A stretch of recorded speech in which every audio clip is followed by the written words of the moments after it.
In the 1800s, there was a small isolated town in Pennsylvania called Roseto. Roseto was an outlier in terms of health. Death rates in this small village, populated by immigrants from the same small town in Italy, were unusually low. Doctors and scientists looked tirelessly for an explanation. They thought there must be something about the diet or exercise routines or environment of the Rosetans to explain their unusually good health. But all of these hypotheses led to dead ends. Finally, Stuart Wolfe, a physician, suggested that the very culture of Roseto, deeply communal, family-oriented, friendly, kept these people healthy. Wolfe had looked beyond the individual and found a solution. What Stuart Wolfe did for our understanding of health is what Malcolm Gladwell has done for our understanding of success. There is something profoundly wrong with the way we make sense of success. We often attribute success to a rare and triumphant collection of individual qualities: talent, motivation, genius, when in fact, success stories feature people who are the beneficiaries of hidden advantages and extraordinary opportunities and cultural legacies that enable their success. Success, argues Gladwell, is the result of what sociologists like to call a cumulative advantage. Great athletes didn't start out as outliers. They were only slightly better than their peers. A system of accumulative advantage gave them training, resources, and coaching that no one else had access to, and through this kind of special treatment, they became outliers.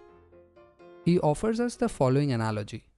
The tallest tree in the forest came from a good seed. This is not in question, but it did not become the tallest tree in the forest simply because it grew from a good seed. It became the tallest tree because it was planted in good soil and because no other trees blocked its sunlight. Let's take up the case of the Medicine Hat Tigers, an elite Canadian youth hockey team.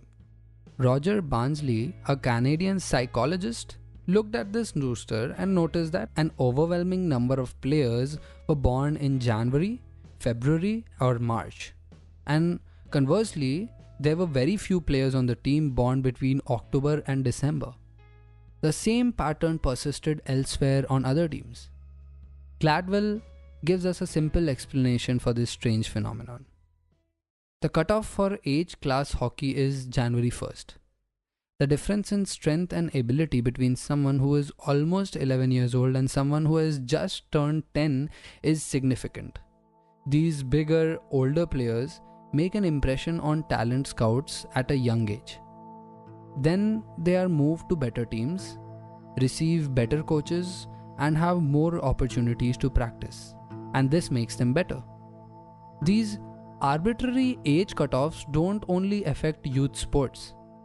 Economists have recently looked at the relationship between birth month and performance on standardized tests on 4th graders and found an average difference of 12 percentile points between the oldest who perform better and the younger students.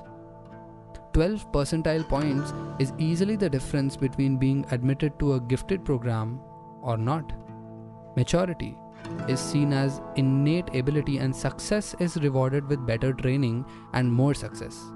Something as arbitrary as an age cutoff translates into persisting disadvantage for younger students. And no one seems to be taking this fact seriously. Gladwell launches into a discussion about the existence and nature of innate talent, the aptitude, intelligence, and capability we are essentially born with. Gladwell concedes that innate talent exists and that successful people probably have buckets of it. But he argues, innate talent will never become expertise without practice. Lots of practice. He refers to studies that imagined the practicing habits of expert and amateur musicians and chess players. These studies found that no expert rose to the top without practice, and no amateur failed in spite of many hours of practice. The more capable individuals were always the individuals who practiced the most. Gladwell says that research has even settled on the magic number of hours it takes to achieve expertise. It is 10,000 hours. And this holds true even for those select few we consider as prodigies. By the time Mozart composed his first masterwork, he was 21. He had been composing concertos for 10 years by this time. This is an important argument against what Gladwell calls the primacy of talent. Without the opportunity for intense, prolonged, and concentrated practice, no one can become exceptionally successful in a given field. To become an expert, you need parents who support you and encourage you, and enough money so that you don't have to work for a living in your spare time. Only extraordinary opportunity gives a person the ability to become an expert. Gladwell wonders if the 10,000 hour rule applies across cultures and disciplines.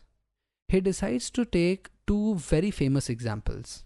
The Beatles, one of the most popular rock bands of all time, and Bill Gates, one of the world's richest men. In 1960, the Beatles were invited to play in Hamburg, Germany. Hamburg didn't have rock and roll clubs at this time. The Beatles were seen performing by a club owner who asked them to come and play in Hamburg. These clubs didn't pay well. The acoustics weren't good. The audience didn't care much about what they were listening to. What made this experience exceptional was the sheer length of time the bands were expected to play. Sets were 8 hours long and they played 7 days a week. By the time the Beatles began having major success in 1964, they had played live performances approximately 1,200 times, more than most bands today ever play live in their lifetimes. Bill Gates' story is well known. He is widely recognized as a man who rose to the top of his field through sheer brilliance and ambition and guts. But as ever, the story is more complicated than that. Gates went to a private school in Seattle, which had a computer club that offered students access to a time-shared computer. Most colleges didn't have computer clubs at that time. Bill Gates, a mere 8th grader in 1968, had a highly unusual opportunity. The rest of Gates' life is full of similar lucky breaks and seized opportunities. He manages to secure an internship with a tech company and even spent a semester away from school honing his programming skills. By Gladwell's calculation, Bill Gates succeeded because no less than 9 extraordinarily rare opportunities presented themselves to him, and all of these were opportunities to practice. By the time Gates started his own software company after dropping out of Harvard, he was way past 10,000 hours. The Beatles and Bill Gates are both no doubt examples of great talent, but what sets them apart are a series of often randomly occurring opportunities. Lucky breaks are not the exception, but the rule. He next moves on to a fascinating discussion on the correlation between intelligence and success. The relationship between success and IQ has been studied often, especially in recent years. A high IQ does generally correspond to a higher achievement, but there is a catch. Once a person's IQ is above 120, the direct relationship between success and IQ ceases to exist. Someone with an IQ of 125 isn't any less likely to win a Nobel Prize than someone with an IQ of 170. In other words, IQ has a threshold. If you are smart enough, you can have as much success as anyone else who is smart enough.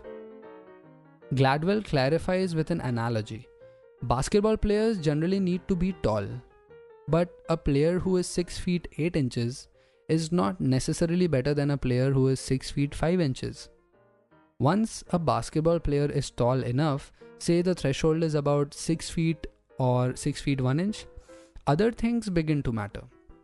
He is tall, but is he fast, agile, good under pressure? Gladwell illustrates this point by drawing his readers' attention to a different kind of intelligence testing. The IQ test usually asks participants to look at a question and choose the correct answer out of a handful of answers. They converge on the solution. But a different kind of testing is called divergence testing, which involves asking a participant to, for example, list all of the uses he or she can think of for a brick or a bed sheet. It just so happens that at one British high school, the student with the highest IQ came up with the least number of ways to use a brick and a bed sheet, while students with lower IQs demonstrated remarkable versatility and creativity in their responses. Perhaps this is why a high IQ doesn't guarantee a Nobel Prize. You may be smart enough, but not creative enough to achieve that level of recognition. And make no mistake, recognition is often the key to success. Sociologists have studied differences in parenting across racial, geographic, and economic lines. One such study involves following certain children and parents around in their day-to-day lives and observing interactions. It was discovered that there is essentially only one major dividing line with respect to parenting style: class. Wealthier kids are encouraged, praised, and taught entitlement. They learn to speak up if they are unhappy. They learn to customize their environment so that they can thrive. Poorer children are better at being independent than wealthier children, but they receive less attention and praise. They learn to accept and cope with hardships instead of trying to change them. They learn from a young age that they are constrained, and they learn to accept this. It just so happens that in today's world, a sense of entitlement makes you more suited to success than a sense of constraint. Kids brought up in lower class families, even if they are geniuses, generally lack the necessary skills to make a name for themselves. That doesn't mean that being different is worse. Joe Flom is the last living named partner of one of the most prestigious law firms in New York, Skadden Arps. Flom grew up in a Jewish family during the Depression, did well in school, and eventually got into Harvard Law without a college degree and graduated as one of the very top in his class. When it came to the search for a job, he felt he didn't fit in at the major New York firms and joined a small group of men who were starting their own firm. Today, that law firm, Skadden Arps, earns over $1 billion a year. Flom was Jewish. To illustrate the importance of this point, Gladwell examines the lives and careers of some of Flom's other Jewish peers. They all experienced something similar.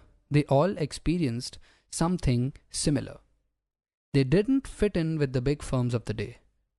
They faced discrimination because of their faith. They all faced very similar setbacks. Though they were qualified, though they were great lawyers, they were not hired. Once again, a bevy of things came together to help ensure Joe Flom's success. He was presented with opportunities.